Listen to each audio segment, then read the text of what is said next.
C'est 2 semaines après la défaite du 15 de France lors de la Coupe du monde de rugby 2023 que la grande finale se déroulera, au Stade de France.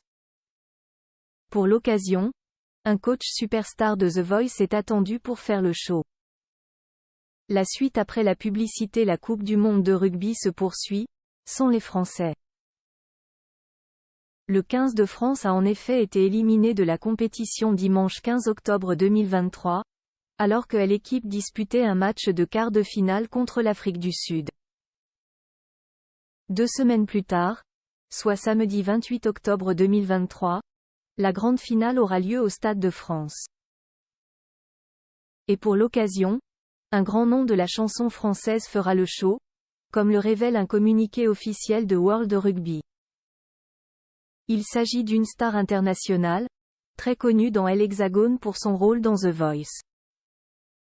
L'une des coachs emblématiques du célèbre télécrochet de TF1 a été choisie pour donner de la voix lors de la cérémonie de clôture de la Coupe du monde de rugby. Voilà que Mika enflammera la scène du Stade de France. Une première apparition qui fera suite à un retour dans The Voice la saison prochaine, en remplacement d'Amel Bent. Et elle interprète de Relax, Take It Easy, ne sera pas seule. Le chœur de la maîtrise populaire de l'opéra comique a prévu de le rejoindre.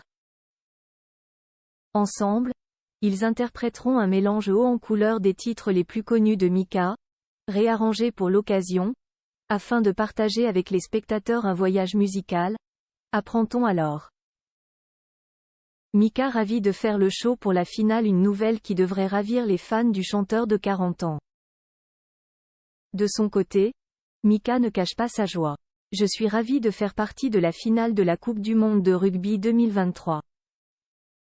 L'ambition de ce show est de créer une bulle d'énergie, d'amour, de couleur et de joie avec les enfants de la maîtrise populaire de l'opéra comique, pour que tous les spectateurs puissent ensuite profiter pleinement de l'intensité des hymnes des finalistes et d'un match de rugby d'exception, a-t-il déclaré. Une soirée exceptionnelle durant laquelle l'Afrique du Sud, l'Angleterre, l'Argentine ou la Nouvelle-Zélande, tous en demi-finale, remportera la coupe.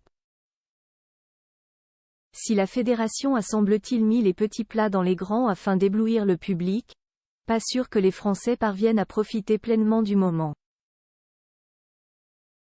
La défaite du 15 de France reste en travers de la gorge de beaucoup, à commencer par Antoine Dupont, capitaine de l'équipe qui avait fondu en larmes, qui indiquait ne pas être sûr que l'arbitrage ait été au niveau de l'enjeu. La suite après la publicité.